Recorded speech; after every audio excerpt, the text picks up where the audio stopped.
Alright, I've got this template here printed out. I'm just going to cut it out quick.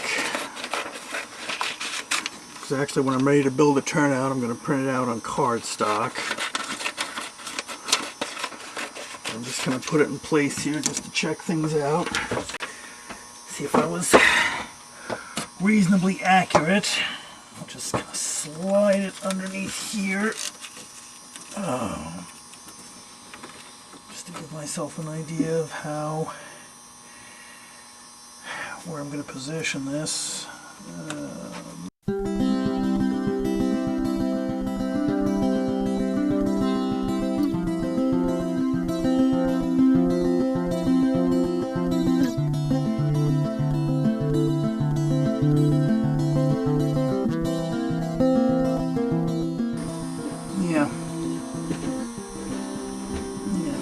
I think this is it. This is what I'm going to go with. Look at that. Okay.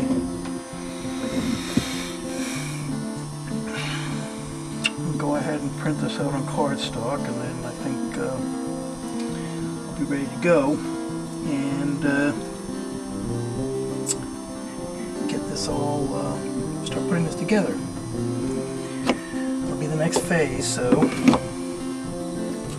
Alright, well today, before all the major holiday activities kick in, I'm going to work on rebuilding this curved turnout that I just recently tore out, and I spent yesterday some time creating a template for building the new turnout. And as you can see, the template, the new turnout itself is going to be have a much gentler curve than this one here. Not that this curve was too sharp or anything like that, but what happened with this turnout is that trains going on this route would go through fine, but whenever I routed them over here into the turnout, they'd derail. And that's because I basically screwed up the frog.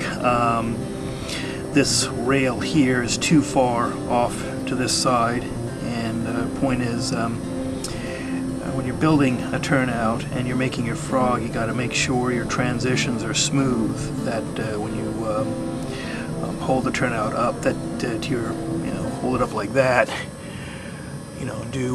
Hold it up to your eye and look for the line of sight. This transition here has to be smooth, okay? And it has to be basically seamless. Like one rail just goes right into the other, and it wasn't here. I messed that one up. So. This was one I made about, turnout I made about 4 years ago. I think it was the first curved turnout I did, and I thought I could get it to work, and it didn't work, and it was just annoying the daylights out of me that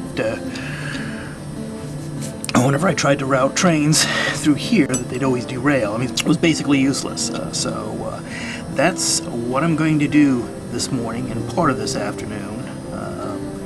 Before all the holiday activities kick into gear. So, and it's going to be a marathon session. I think I can get this done in about 3 hours or so, at least the bulk of the work. I already have a series on there on making a turnout, and that one was horribly long, 58 parts, about 5 hours. This won't be nearly as long. So,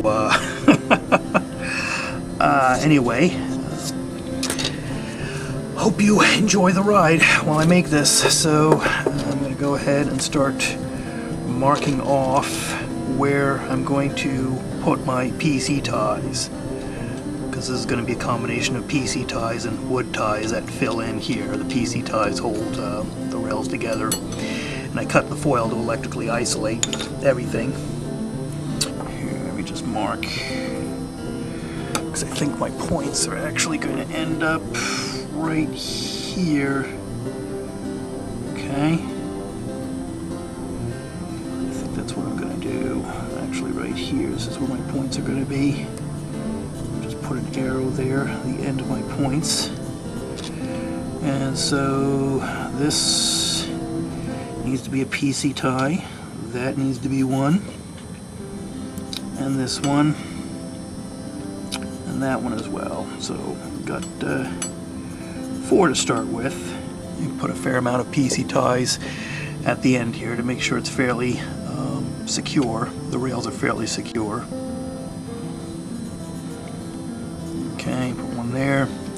I'll go ahead and put 1, 2, 3, 4, 5, 6, about one every 6.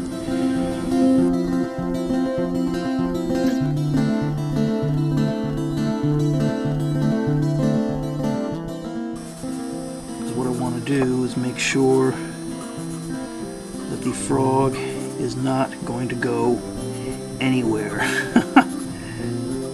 because I want that part of my turnout to be well soldered. So maybe a little bit overkill, but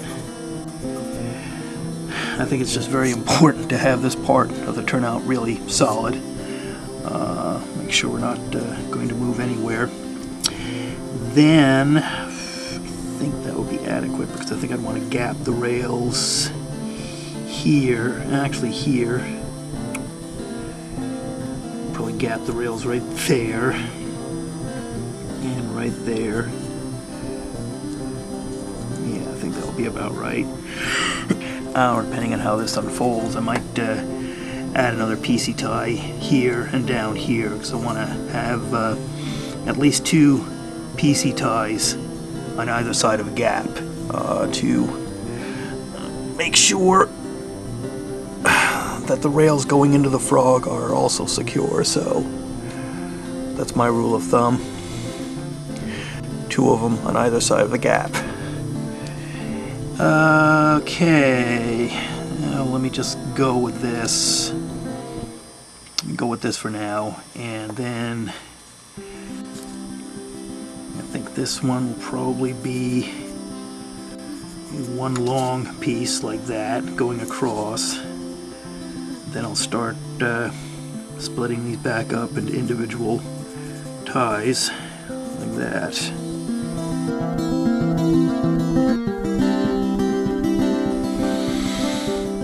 Alright, that's how much PC ties I'm going to use, and these are PC stands for printed circuit board, by the way.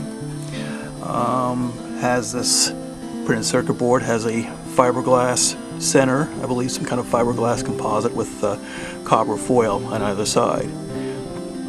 So I solder the turnout, the rail, to the copper foil side, and then once I have everything soldered, I put a cut in the copper that electrically isolates everything. So I'm just gonna spend some time cutting my turnouts, I mean my PC ties out. I'll make them a little bit extra long. Just, you can always trim them off later.